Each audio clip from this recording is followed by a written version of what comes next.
Is it possible that multiple sclerosis can be cured? According to these medical mavericks, the answer is yes. This is a paradigm shift in the way we understand the disease. They argue that an infection is what triggers the disease. The immune system sort of knows it's there but can't do much about it. Incredibly, the treatment has been right under our noses. Here, I explore an unpopular medical theory that has been flying under the radar until now.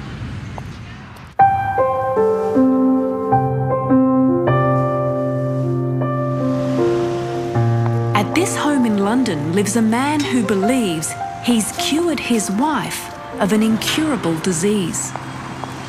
I don't like using the word cure because it's sort of tempting Providence, but I feel in my heart of hearts that the disease has gone. If it wasn't for David, I would be probably dead or curled up in a corner of a nursing home, useless to the world. Well, Magdalene, meet the artist, Sarah.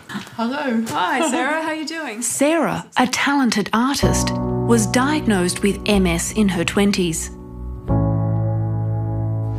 My right arm decided to go numb. I couldn't use it at all. It was just hanging in front of me. Sarah was told that there was absolutely nothing that medicine can do for her. I was filled with fear. Here was a person I'd married, an alert, intelligent, bright, creative person who, to be quite blunt, was losing her mind. It's widely accepted that MS is an autoimmune disease. The body's immune system destroys the myelin sheath around nerve fibres. Patients develop lesions in the brain and spinal cord and eventually lose their ability to think and move. So this is essentially damage in the brain. It's damage, yes. David, an expert in infectious diseases who used to treat MS patients, drew on all his experience to formulate a revolutionary theory. He believed that Sarah's MS was triggered by an infection. The bacterium he honed in on was called Chlamydia pneumoniae. When one thinks of chlamydia, one automatically thinks of venereally transmitted chlamydia. Chlamydia pneumoniae is a respiratory pathogen. It's spread by droplet infection, coughing and sneezing. Infection is so common that it's likely you've been exposed by the age of 20. The bacteria finds shelter inside blood vessels and nerves, causing low-grade infection over decades. Convinced that Sarah's body was under attack from this bacterium, David worked tirelessly to find a solution. Together with a colleague in the US, he formulated a cocktail of antibiotics to eradicate this insidious bacterium. It's been shown that a single antibiotic doesn't eradicate the organism, and these 3 antibiotics work together in a very specific way. How long does the treatment go for? I think the treatment should be for a minimum of a year. A year? Yes. That's a long time on antibiotics. It is a long time, but it's a very, very difficult organism to eradicate. Sarah's neurologist insisted she would never regain her function. But David showed me the lesions on Sarah's MRI scans before and after treatment. The results were nothing short of miraculous. I'd never seen anything like it before. Some lesions have quite literally vanished. Sarah had been numb from the waist down and literally couldn't feel her legs. Sensation came back fairly quickly in 5 or 6 months. Did this shock the neurologists? The neurologist wouldn't see the scans. He says I'm not looking. So did this surprise you? It absolutely shocked me. I think very few people know about the possibility of a chlamydial causation of MS, and therefore very few people will understand the possibility of treatment. The ignorance about this organism is immense. The problem is, this bacterium is notoriously difficult to detect in patients. Only a few labs in the world have the expertise. Technique is a limiting factor, and to say you don't isolate something as difficult as this is, like I say, if you search a haystack for 10 minutes and say, I see no needle, really you're not telling anyone very much. This kind of paradigm change in the way we understand and treat disease often causes dissension among the ranks, and this wouldn't be the first time that a radical theory was dismissed by mainstream medicine. Australian scientists Warren and Marshall went to extraordinary lengths to prove that stomach ulcers were not caused by stress, but by a bacterial infection. Marshall took the ultimate leap of faith and infected himself with the bug. I said to my wife, I took the bacteria, I've got the illness. And she said, you did what? Fortunately, a simple course of antibiotics cured him. The pair won a Nobel Prize in 2005. Similarly, in 2008, Italian doctor Paolo Zamboni was ridiculed when he proposed a whole new approach to MS. He claimed that instead of treating nerve damage, doctors should be focused on blood vessels. He believed that MS was due to a narrowing of the veins in the neck. Zamboni's theory gave hope to millions of MS sufferers. But many neurologists scoffed at the idea, including Vicky's. He was very dismissive, just didn't feel that it had anything to do with MS, and that was the end of the conversation. How did that make you feel? I was really angry, actually. The good news is that the flow on the right side is still very good. So Vicky turned to Australian vein specialist Dr. Paul Thibault, who says in his experience with MS patients, Zamboni's theory has credibility. The veins have been known to be involved in multiple sclerosis since the disease was first described in the 19th century. But this fact has really been ignored by the neurologists in particular.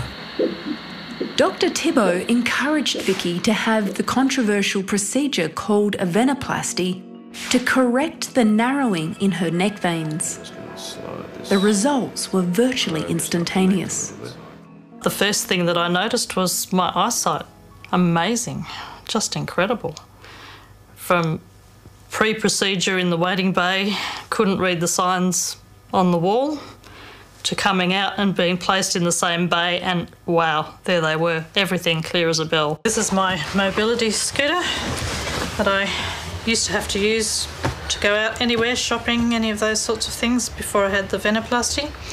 Happily sitting here gathering dust now. So your neurologist doesn't know you've had a venoplasty done? No. So what does he attribute this miraculous improvement to? Some patients, for some reason, just do better than others, and I just happen to be one of those, perhaps.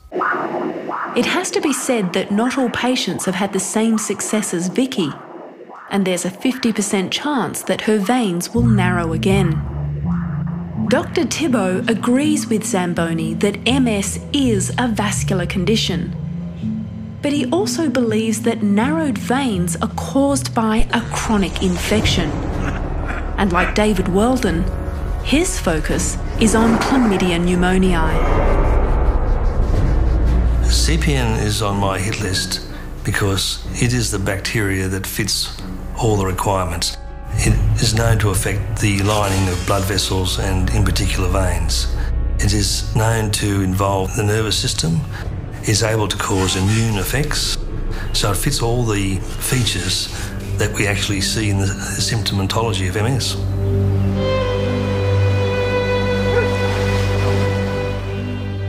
If you want epidemiological proof that MS is caused by an infection, you only have to look at the isolated population on the Faroe Islands. Prior to World War II, there was no instance of MS in those islands. In 1940, the islands were occupied by British troops, and by 1945, there was a small epidemic of MS in the islands. From this, it was postulated that British troops brought MS to the island. But if infection with chlamydia pneumoniae is so common, why doesn't everyone develop MS? Some other factor, like it could be low vitamin D levels or genetic predisposition, makes them develop the secondary or persistent form of the disease which affects the neurological tissues and the veins. I don't know why the neurologists aren't offering them at least minocycline, which has been shown in a number of studies to benefit MS. Why? Why are neurologists turning their back on this? I think the neurologists have gone down this track for many years, and they would have trouble admitting that they may have gone the wrong way, and therefore they continue on with the same line of thought. For a neurologist's perspective, I visited respected MS researcher, Associate Professor Robert Hurd. We'd love to see more data about it. In a candid moment, he did admit that Dr. Thibault's theory was plausible. In an unguarded moment, maybe after a drink or two, a couple of neurologists might say to each other, you know, it just has to be an infection, doesn't it? And in fact, I've had that exact conversation with well-known MS specialists, but we just can't put our finger on it. But despite the anecdotal evidence, Dr. Hurd warns that responsible treatment is all about evidence-based medicine. If we're going to do experiments in patients, we're going to use them as guinea pigs, we need to have that clinical trial informed by some solid science. But clinical trials to obtain solid science requires funding, and getting it is virtually impossible. Why haven't the clinical trials been done? The problem is that the antibiotics used have been around for many, many years. They're all off patent, they are inexpensive, and there is no profit in it. So, as the debate rages on, what hope is there for MS sufferers? We're looking at treating the cause of the disease, and therefore, if we can get patients early enough, we could cure MS. But it's this sort of statement that worries neurologists.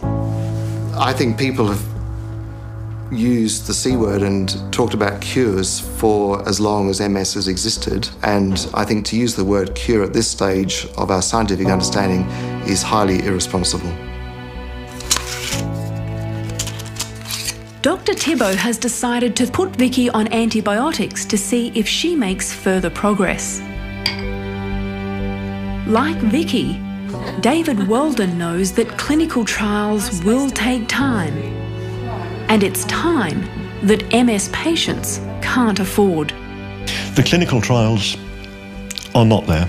It's that has to be said. It's and I wasn't going to wait for them either. You know, I'd be a widower now if I was waiting for clinical trials. Sorry. It may be too early to tell if we stand before a cure for MS. But if we do, these men will be remembered as the pioneers.